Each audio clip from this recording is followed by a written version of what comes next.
हा हा हा हा. लय बरं वाटते मित्रांनो, खूप भारी वाटते मला तर काय सांगू. आता तुम्ही माझा व्हिडिओ बघून तुम्ही समजलं असेल की मी कसं बद्दल बोलते. तर मित्रांनो मला एक सांगायचे, हे सूर्य देवता तुम्हाला दिसतात की नाही, हे बघा हे सूर्य देवता लय भारी ऊन झालेला आहे मित्रांनो, काय सांगू. आणि एक महत्वाचं मी सांगते, खरं सांगते मित्रांनो, लोकांचे लय नखरा असते. लय लोक काय म्हणतात माहिती का, जेव्हा थंडी असते ना तेव्हा लोक म्हणतात ते की गरमी बरा असते. जेव्हा गरमी असते ना, उन्हाळ्याचा दिवस असते ना, तेव्हा म्हणतात थंडीच बरा असते. बघा लोकांचे नखरा किती असते. आता मस्तपैकी गारगार वाटते, सकाळी उठलं की गारगार वाटते, संध्याकाळ झाली की गारगार वाटते. तर लोक नको नको झालं लोकांना. लोक म्हणतात ते अरे क्रीडेवाला किती गार लागतं रे बया, किती शिवी देतात. तर मित्रांनो मी तुम्हाला सांगते, हे लोकांचे नखरा आहे ना मला अजिबात आवडत नाही. मला तर दोन्ही सीजन आवडते, गरमी पण आणि थंडी पण. तर तुम्हाला गरमी आवडते की थंडी आवडते, नक्की कमेंट बॉक्समध्ये कमेंट करून सांगा. आता मी चाललेला आहे आमच्या ऊस बघायला. आम्ही ऊस आणि मका लावलेला आहे. तर चला बघूया आमच्या ऊस आलेत की नाही उगून. आणि मका जे आम्ही लावलेला आहे ना, ते मका आहे ना पक्ष्या जे असते ना ते खातात उखरून उखरून. तर चला बघूया. आणि तुम्हाला वाटत असेल की ही ताई कुठं चाललेला आहे, तर मी आता चाललेला आहे आमचे रानात. ऊस लावलेला आहे, ऊस आणि मका बघायला. पाखरं खातात का काय, चला बघूया मित्रांनो.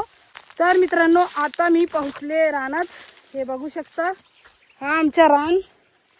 अरे देवा मित्रांनो, आम्ही ह्याच्यात मका आणि ऊस लावलाय, पण पाखरं जो पाखरू असते ना ते सगळं मका उखरून उखरून खातात. आता काय सांगाव हे पक्ष्यांना. देवा रे देवा देवा देवा, ते काय आता लय नुकसान झालंय मित्रांनो, काय सांगाव. आहोंना सांगावं लागन. खरं सांगू तर मित्रांनो हे बघू शकता, आता मका आमचे उगून आलेत. हे बघा कुठं कुठं उगून आलेत मित्रांनो मका, आणि कुठं कुठं पाखरं खातात.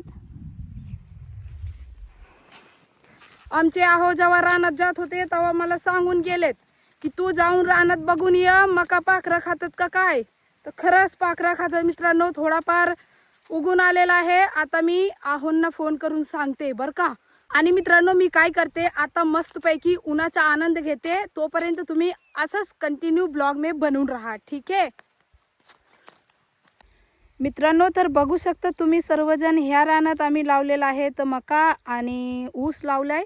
आणि मका आमच्या उगून आलेत, पण पाखरं खातात, काय करावं आता मित्रांनो. आता मी ऊस आणि मका बघून आली, आणि मका जे आहे ना ते सगळं पाखरं खातात. आता त्याच्यासाठी काहीतरी औषध वगैरे असेल तर आम्ही रानात टाकून देते.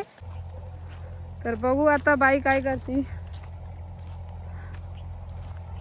बायो काय करावं आता, मका खातात ते पाखरं.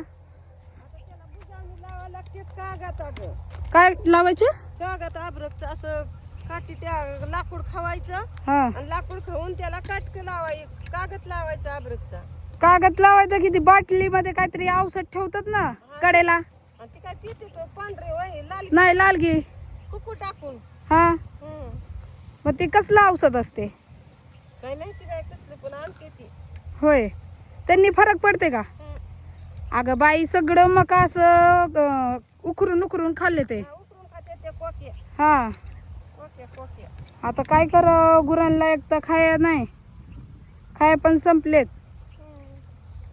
तांदूळ टाकलं तर आता काय माहिती बाय, मी नाही ऐकलं तांदूळ, पण अशी बुजागणी लावली ना म्हणजे फरक पडतो. असं बा पिशव्या लावायच्या, काय बी लावायचं, ते फडफड फडफड वाऱ्याने केलं ना हा मग उडून जाणार. मग ती येत नाही ती ना, त्यांना वाटतं माणूसच आहे या. होय, हा मग ते पिशव्या लावलं तर फरक पडेल. हा पडल ना. बर बर बघू आता काय काय काय असं काटूक लावायचं एवढं एवढं, हा आणि त्याला ना मोठ्या पिशव्या लावल्या ना ते फडफड फडफड केल्यावर पाखरू येत नाही.